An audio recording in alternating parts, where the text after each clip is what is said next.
Hi, it's Lisa here from Soul to Soul Yoga. So I thought I'd share with you one of my favourite recipes, my favourite dessert recipes. It's fairly healthy and I always make them for retreats or friends when they're coming over for a dinner party because they're really simple but really tasty. And it's basically cheesecake, but it's made with non-dairy, so it's made with cashews, coconut yoghurt, lemons, and a few other ingredients. We're going to start with the base. And the base in this case, rather than biscuit, which a traditional cheesecake would have, a biscuit base, we're going to use nuts and dates. And you could use, to make your cheesecake, you could use just a normal cake tin, preferably with a base that comes out. You could use, you could line that, or just kind of add some coconut oil like I've done here to prepare so it doesn't stick. But there's no cooking involved. So I've used this tin because I like mine in individual portions, and I've just basically greased, that's the word I was searching for, greased the tins to stop it sticking with a little bit of coconut oil around. Okay, so that's prepared. So this makes about, I would say about 10 to 12, so obviously you can change the ingredients, but there's a cup and a half here of nuts. The nuts I've used are walnuts and almonds. I guess you could use other nuts, but those ones are good ones. You could use pecans, and just a little pinch of salt. The salt will help to balance the sweetness of the dates. And you will need a blender for this. So start with the nuts and then give it a whiz. You want them fairly fine because it's going to be a base, like a biscuit base. You don't want them crumbs. So keep an eye on them. And no one minds having a little odd chunk of nut, do they? Well. Okay, so that's almost done. I'm going to do it a little bit more. Talk amongst yourselves. There you go. So we got so they're fairly fine, but they're not completely, you know, like that almond powder you get. It's not like that. Now, this calls for a cup of medjool dates. I don't have medjool dates, and they are expensive. Medjool dates, those are lovely ones that taste of toffee, and I absolutely love them. But they're quite expensive, and I don't have them. And for cooking, I tend to not to use them. So I've just got normal dates, dried dates, which I've rehydrated in a little bit of warm water. So they're a bit more moist, like a medjool date would be. I'm just going to pop those into the blender, and I'm going to keep the liquid, because if it's not soft enough, I can use that liquid to moisten the mixture. You don't want it, it's like it is a base that you're going to press into this to make your base. So you don't want it too soft, but you also need it to bind. So let's go again. Push down so it's going to dry up. Give it a check. Tiny bit more moisture, tiny bit. And then I'm going to check it. Yeah, it's kind of sticky, so you can see it's sticking together. So that's enough moisture, but what I'm actually going to do is let it for a little bit longer. In fact, I'm going to push it down, because you know what these things are like,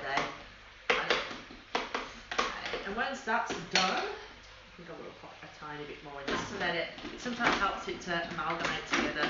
Basically, this mixture is going to go in the freezer to set, so once it's done, is phase 1 done.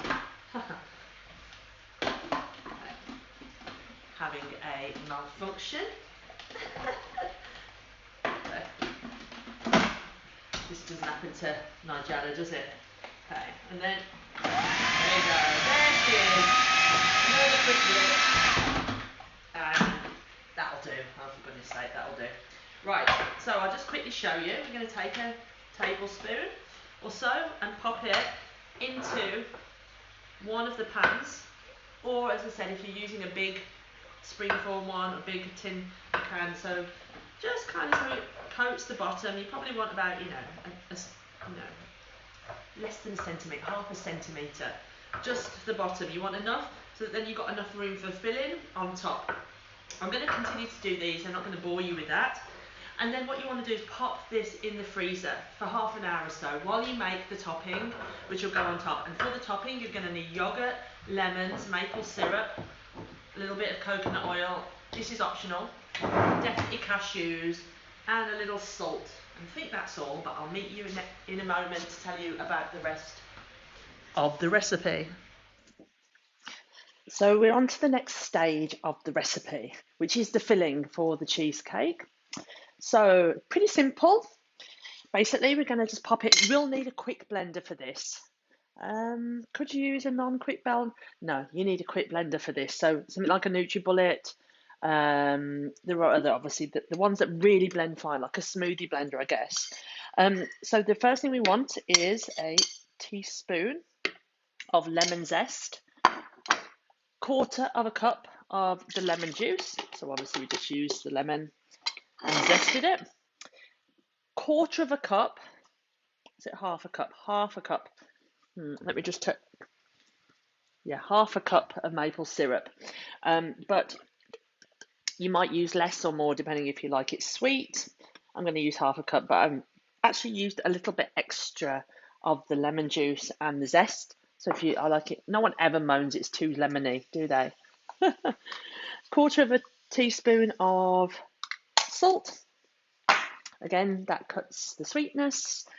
This is a cup and a half of cashews, and these cashews have been soaked in hot water, boiling water for at least an hour. Ideally, you soak them overnight. They don't have to be in hot water, then in cold water, just to soften them. And pop those into the blender too. So everything just goes in, which is the sort of recipe I like. And then this is the yogurt. So I like this coco Greek style. Is really, it's so delicious if you haven't tried it. The Greek style is really thick, but you can use any yogurt. You don't even have to use coconut yogurt, but I like the taste of coconut yogurt. You could use soya, I guess. And in here is the yogurt. So a cup of yogurt. Just under a cup of yogurt and a tablespoon of coconut oil, which you don't have to use if you're trying to lose weight. Just gives a bit more creaminess, kind of a little bit more, but it's not too much. And you can use the refined or the unrefined coconut oil. You do want it to be soft, as it's going to want to melt into all of the filling. So just that in there. I'm going to lick the bowl in a minute. Okay. And then all we do is pop the top on and blend and hope for the best.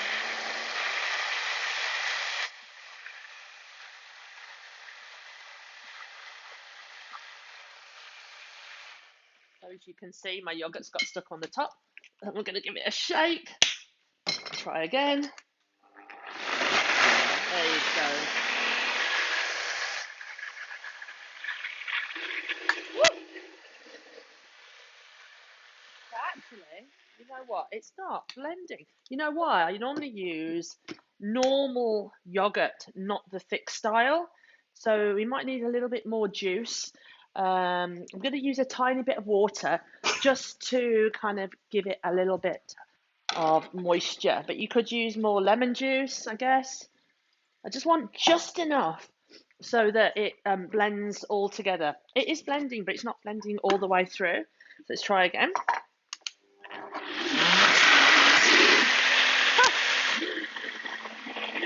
Yeah, that's got it. That's got it.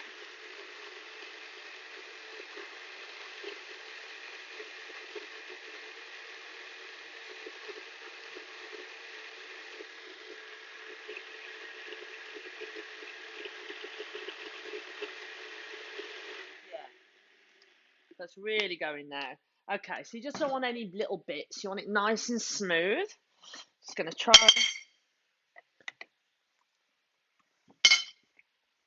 That's really good.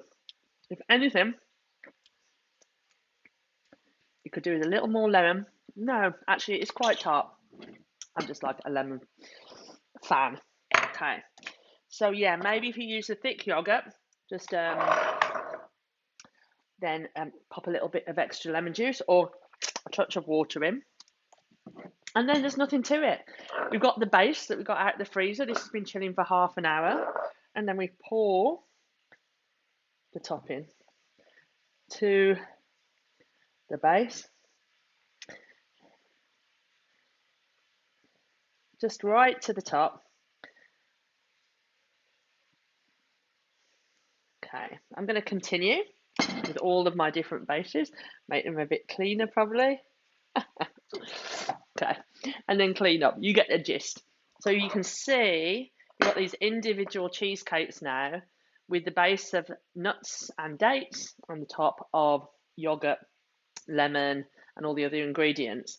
All you then do is pop them in the freezer, cover the top before you do, maybe with a bit of cling film. Cling film's not great for the environment. You can buy biodegradable ones, or a little bit of I reuse my cling film. I've got some and I wash it again for this sort of thing, so it's fine. And then what we do after that is we take them out of the freezer, put them in at least overnight or until they're rock solid. Pop a knife around the edge of the cheesecakes and it should, fingers crossed, pop out.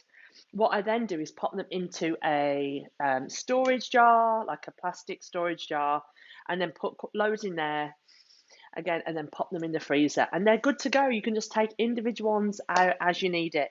If you have any of this left over, then what I do is I just pop them in without a base, and then you've got instant, what is like an ice creamy dessert, which is delicious on its own. I usually serve it with some berries, like some strawberries and blueberries, or a little bit of compote. You could just eat them on their own. Absolutely delicious. So I hope you enjoyed, and please let me know if you enjoyed this recipe. Thank you. Namaste.